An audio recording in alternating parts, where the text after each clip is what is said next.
नमस्कार। आज की इस चर्चा में आपका स्वागत है। आज हम राजनीतिक दर्शन के एक ऐसे जबरदस्त विचार पर बात करेंगे जिसने सरकारों को देखने का हमारा पूरा नजरिया ही बदल कर रख दिया। जरा सोचिए, एक ऐसा दौर था जब राजाओं को साक्षात भगवान माना जाता था। उनकी हर बात बिना कोई सवाल किए बस कानून मान ली जाती थी, कोई कुछ बोल नहीं सकता था।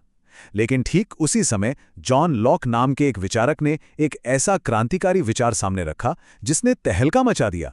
उन्होंने कहा कि सरकारें जनता की सेवा के लिए बनी हैं, ना कि उन पर जुल्म ढाने के लिए।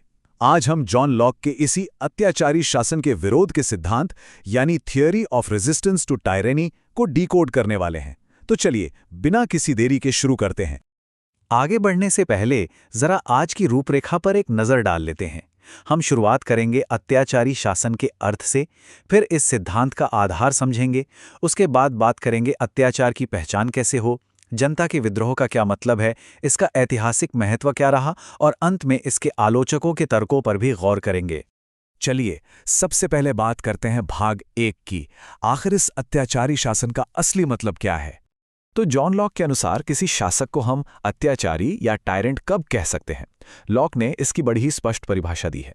मान लीजिए कोई शासक जनता के प्राकृतिक अधिकारों को छीनने लगे, खुद ही कानून तोड़ने लगे, पूरी तरह से अपनी मनमर्जी चलाएं और सबसे बड़ी बात, जनता की सहमति को ही कूड़ेदान में डाल दे, तो वो शासक अत्याचारी है। लॉक का सीधा सा तर्क है कि जब कोई सरकार ये सारी हदें पार कर देती है तो जनता को स्वाभाविक रूप से उसका विरोध करने और विद्रोह करने का अधिकार मिल जाता है। और ध्यान रहे, ये कोई अपराध नहीं है, बल्कि ये तो बस एक बहुत ही तार्किक और स्वाभाविक सी प्रतिक्रिया है। अब बढ़ते हैं भाग 2 की तरफ। आखिर इस पूरे सिद्धांत का आधार क्या है? अब आपके मन में ये सवाल आ रहा होगा कि भाई, जनता के पास विद्रोह करने का ये अधिकार अचानक आता कहाँ से है? तो देखिए, इसके पीछे दो बहुत ही मजबूत दार्शनिक स्तंभ हैं। पहला है प्राकृतिक अधिकार या नेचुरल राइट्स। लॉक का मानना था कि हर इंसान जन्म से ही 3 बुनियादी अधिकारों के साथ पैदा होता है। पहला, जीवन का अधिकार, दूसरा, स्वतंत्रता का अधिकार, और तीसरा, अपनी संपत्ति का अधिकार। यहां सबसे अहम बात समझने वाली ये है कि सरकार या राज्य को बनाया ही इसलिए गया है ताकि वो इन 3 अधिकारों की रक्षा कर सके। अब आप ही सोचिए, अगर वही सरकार इन अधिकारों की रक्षा करने के बजाय इन्हें ही कुचलने लगे तो क्या उस सरकार के बचे रहने का कोई भी तुक बनता है? बिल्कुल नहीं। और दूसरा जो स्तंभ है वो है सामाजिक समझौता यानी सोशल कॉन्ट्रैक्ट। इसे आप आज के ज़माने के किसी भी एग्रीमेंट या कॉन्ट्रैक्ट की तरह समझ सकते हैं। इसमें एक तरफ है जनता जो अपनी सुरक्षा के बदले सरकार को पावर देती है और अपनी सहमति देती है। वहीं दूसरी तरफ है शासक, जिसका इकलौता काम है जनता की भलाई और हित में काम करना। अब अगर शासक इस कॉन्ट्रैक्ट की शर्तों को ही तोड़ दे तो ये डील वहीं की वहीं कैंसिल, मतलब समझौता रद्द। इसके बाद जनता पर उस शासक का कोई भी आदेश मानने की कोई मजबूरी नहीं रह जाती। अब आते हैं भाग 3 पर, जो कि बहुत ही प्रैक्टिकल है। हम असल जिंदगी में अत्याचारी शासन की पहचान कैसे करेंगे? अब ये सबसे दिलचस्प सवाल है कि हमें पता कैसे चलेगा कि कोई सरकार अब अपनी हदें पार करके अत्याचारी बन चुकी है। लॉक ने इस बात को लेकर कोई कंफ्यूजन नहीं छोड़ा है। उन्होंने सत्ता के दुरुपयोग को बहुत ही साफ शब्दों में बताया है। उन्होंने कहा कि अगर कोई शासक कानून के खिलाफ काम कर रहा है, जनता की राय की कोई परवाह नहीं कर रहा, लोगों की संपत्ति को जबरन और अन्यायपूर्ण तरीके से छीन रहा है, अपनी बेतहाशा ताकत का इस्तेमाल कर रहा है या फिर नागरिकों की आज़ादी को दबा रहा है, तो बस समझ लीजिए कि यही अत्याचारी शासन है। लॉक ने ये शर्तें इतनी स्पष्ट इसलिए रखी ताकि विद्रोह के अधिकार का कोई भी अपनी मर्जी से गलत इस्तेमाल ना कर सके। चलिए अब बात करते हैं भाग 4 की, जो इस पूरे विश्लेषण का चरम बिंदु है, जनता का विद्रोह।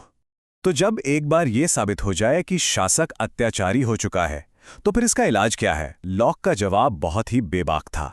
उनका मानना था कि किसी अत्याचारी के खिलाफ विद्रोह करना कोई अराजकता या अनार्की नहीं है, बल्कि ये तो मानवाधिकारों की रक्षा के लिए उठाया गया एक बहुत ही जरूरी कदम है।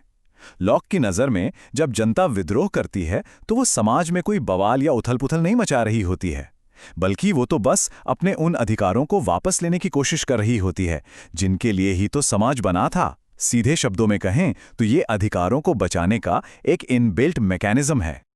और हाँ, जब यह सामाजिक समझौता टूटता है तो जनता कैसे अपनी ताकत वापस लेगी, इसकी एक पूरी लॉजिकल प्रोसेस है। इसके 3 स्पष्ट चरण हैं। पहला कदम, अत्याचारी शासक का खुलकर और डटकर विरोध करना। दूसरा कदम, उसे सत्ता की कुर्सी से हटा देना। और तीसरा, जो कि सबसे जरूरी कदम है, एक नई और न्यायपूर्ण सरकार की स्थापना करना।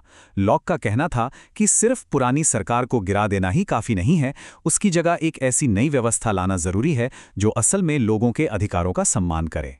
आगे बढ़ते हैं भाग 5 पर और देखते हैं इस सिद्धांत का ऐतिहासिक महत्व क्या रहा। अब अगर हम किताबों और सिद्धांतों से बाहर निकलकर असल दुनिया की बात करें, तो लॉक के इन विचारों ने जो असर डाला वो वाकई हैरान करने वाला है। 17वीं सदी में लॉक ने ये विचार दिया और 18वीं सदी के आते आते इसने दुनिया की 2 सबसे बड़ी घटनाओं की नींव रख दी। जी हाँ, मैं बात कर रहा हूँ अमेरिकी क्रांति और फ्रांसीसी क्रांति की। इन दोनों ही ऐतिहासिक क्रांतियों के पीछे ठीक यही विचार काम कर रहा था कि अगर शासक अत्याचारी है तो जनता उसे उखाड़ फेंक सकती है। इस एक विचार ने दुनिया भर में सदियों से चले आ रहे निरंकुश राजतंत्रों की जड़ें हिलाकर रख दी। वो भी क्या दौर रहा होगा।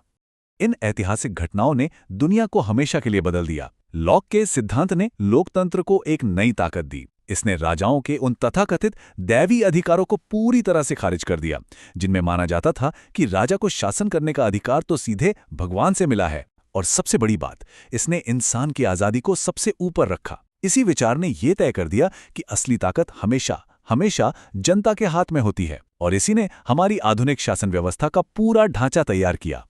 चलिए अब आते हैं अपने अंतिम भाग यानी भाग 6 पर। बात करेंगे इसकी आलोचनाओं और हमारे आज के निष्कर्ष की। देखिए, हर महान विचार की तरह लॉक के इस सिद्धांत की भी अपनी कुछ सीमाएं और आलोचनाएं हैं जिन्हें जानना बहुत जरूरी है। एक तरफ तो इस सिद्धांत ने हमें लोकतंत्र और मानवाधिकार जैसी शानदार चीजें दी, लेकिन दूसरी तरफ आलोचकों का कहना है कि यह विद्रोह का अधिकार समाज में अराजकता फैलने का बहुत बड़ा रिस्क भी लेकर आता है। सबसे बड़ी दिक्कत यह है कि अत्याचार की परिभाषा हर इंसान के लिए अलग अलग हो सकती है। जो बात किसी एक गुट के लिए अत्याचार है, हो सकता है दूसरे के लिए वो बिल्कुल नॉर्मल हो। ऐसे में आलोचकों का डर है कि इससे समाज में बार बार विद्रोह होंगे और एक भयानक राजनीतिक अस्थिरता फैल जाएगी। और सच कहें तो इस तर्क को आसानी से नकारा भी नहीं जा सकता। पर इन तमाम आलोचनाओं के बावजूद अगर हम इस सिद्धांत का निचोड़ निकालें तो सबसे बड़ी सीख यही मिलती है कि सरकार हमेशा जनता की सेवक होती है, मालिक नहीं। अगर सरकार अत्याचारी बन जाए तो एक नई सरकार बनाने का अधिकार ही आज के हमारे लोकतांत्रिक और संवैधानिक सिस्टम की असली नींव है। आज दुनिया का कोई भी मजबूत लोकतंत्र इसी एक सिंगल आइडिया पर टिका है कि राज्य का पहला और आखिरी काम सिर्फ और सिर्फ जनता के अधिकारों की रक्षा करना है। तो इस चर्चा को खत्म करते हुए मैं आपके सामने एक बहुत ही गहरा सवाल छोड़ना चाहता हूं। जरा सोचिएगा, क्या आज के हमारे आधुनिक संविधानों और हमारी स्वतंत्र अदालतों ने लॉक के इस विद्रोह के अधिकार की जरूरत को पूरी तरह से खत्म कर दिया है, या फिर सत्ता की ताकत और एक आम इंसान की आजादी के बीच का यह नाजुक बैलेंस आज भी उतना ही बड़ा चैलेंज है? इस सवाल पर विचार जरूर कीजिएगा। आज की इस चर्चा में मेरे साथ जुड़ने के लिए आपका बहुत बहुत धन्यवाद।